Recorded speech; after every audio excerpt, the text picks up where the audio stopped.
ఓం నమో వెంకటేశాయ. ఏడుకొండలవాడ వెంకటరమణ గోవింద. ఏడుకొండలవాడ వెంకటరమణ గోవింద. ఏడుకొండలవాడ వెంకటరమణ గోవింద.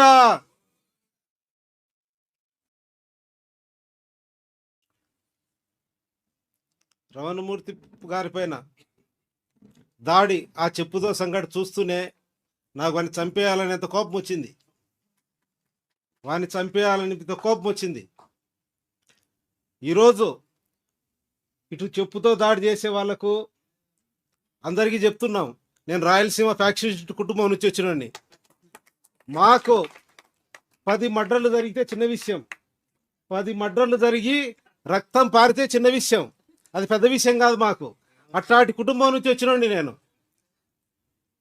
ఇది రమణమూర్తిగా 60 సంవత్సరాల వయసున్న వ్యక్తిని దాడి చేస్తే చూడండి. ఈరోజు హిందువుల్లో పెద్ద పెద్ద వాళ్ళందరూ కదలి వచ్చారు. ఈరోజు ఇక్కడ 200 మంది ఉన్నారు, బయట ఉన్నారు. ఇదే పద్ధతిలో ముందు రంగరాజన్ గారి పైన కూడా దాడి జరిగింది. రమణమూర్తి గారి మీద దాడి జరిగితే ఎట్లా బాధపడ్డామో రంగరాజన్ గారి విషయంలో కూడా అట్లే బాధపడ్డాం. ఇది ఇంతటితో ఆగదు. దీని విషయంలో గనుక గట్టిగా సమాధానం చెప్పాల్సినటువంటి అవసరం కూడా ఉంది. ఒక అన్నమయ్య కళాక్షేత్ర పీఠాధిపతిగా నాకు 41 సంవత్సరాలు. నాకు వివాహం లేదు, వివాహం చేసుకోవాలని లేదు. జీవించడానికైనా సరే, మరణించడానికైనా సరే రమణమూర్తి గారు శాంతి సహించామని చెప్పాడు. ఇటువంటి వాళ్ళను సహించం. కశ్యప్ రెడ్డి లాంటి వాళ్ళను నడి వీధుల్లో చెప్పులతో కొడతాం. సమాధానం చెప్పుకు చెప్పే సమాధానం, హత్యకు హత్య సమాధానం ఎక్కడ వినగడమేమని ఈ వేదిక సాక్షిగా చెప్తున్నాం. అవసరమైతే బాంబులు గట్టి దుంకి చావడానికైనా సిద్ధమేమేం, ఎక్కడా వెనుకడిగేయం. మీరేదో పెద్ద వీరు చిల్లర మాటలు మాట్లాడి మీరు హిందూ ద్రోహులు, హిందూ మతం పేరెత్తే అర్హత కూడా లేదు. నేను పిలిస్తే 100లాది మంది మనుషులు వస్తారు, దేనికైనా అంతుంది. ఈడ చేతగా గమ్ములు లేవు, శాంతిగా ఉన్నా. నేను 8 సంవత్సరాల నుంచి శాంతి సహనంగా నామస్మరణ ప్రచారం చేస్తున్నాం. ఇది సహించరాని విషయం. ఇది రమణమూర్తి గారి మీద జరిగిన దాడి కాదు, హిందూ ధర్మం మీద జరిగిన దాడి, మన భగవంతుని మీద జరిగినటువంటి దాడి. మేము ఈరోజు రమణమూర్తి గారి వాయిస్ ఇక్కడ కాదు, ప్రపంచవ్యాప్తంగా ఉన్న హిందువులకు తెలుస్తుంది. ఏం చేశారండి రమణమూర్తి గారు? హిందూస్ ఫర్ ప్లూరిటీ అండ్ ఈక్వాలిటీ అనే ఒక గొప్ప సిద్ధాంతాన్ని రచన చేశారు. ఒక్కొక్క ఆయన నా సాంప్రదాయం గొప్పది, నా సాంప్రదాయం గొప్పది, నా సాంప్రదాయం గొప్పది అంటే సాంప్రదాయాలు కొట్టుకుంటూ ఉంటే హిందూ మతం బతుకుతుందా?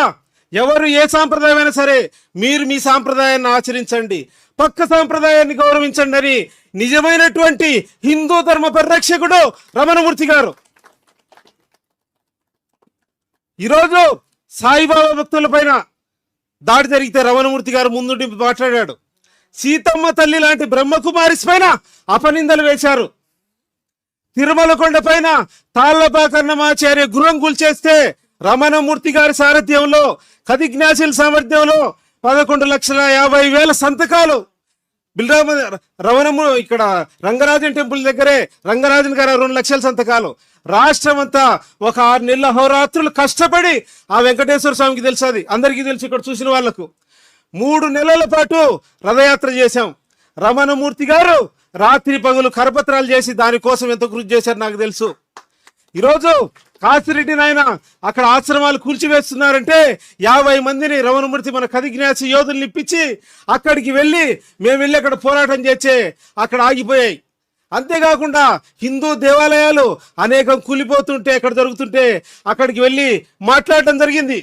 అంతేకాకుండా కోట్లాది గోవులు సంవత్సరంలో చనిపోతుంటే హిందూ ముస్లిం క్రైస్తవులు కలిపి గోవును జాతీయ జంతువుగా ప్రకటించి గో హత్య జరగకూడదని రమణమూర్తి గారు కృషి చేశారు. విద్వేషము, అసమానత్వం వ్యతిరేకించే హిందూ సమ్మేళనం ఏర్పరిచి రంగరాజన్ గారు ముఖ్య వక్తగా దానికి వచ్చి ఆ రోజు 22 సమావేశాలు, భిన్న సాంప్రదాయాలు కలిసి ఉండాలని నిజమైన హిందూ మత ఉన్నతాన్ని రమణమూర్తి గారు తెలియజేశారు.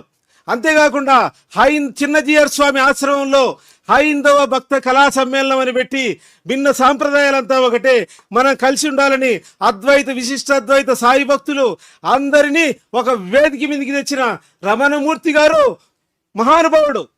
ఈరోజు రమణమూర్తి గారే హిందువు కాదని ఈరోజు మాట్లాడుతున్నారంటే సగటు హిందూ పరిస్థితి ఏంది, సామాన్య హిందూ పరిస్థితి ఏంది?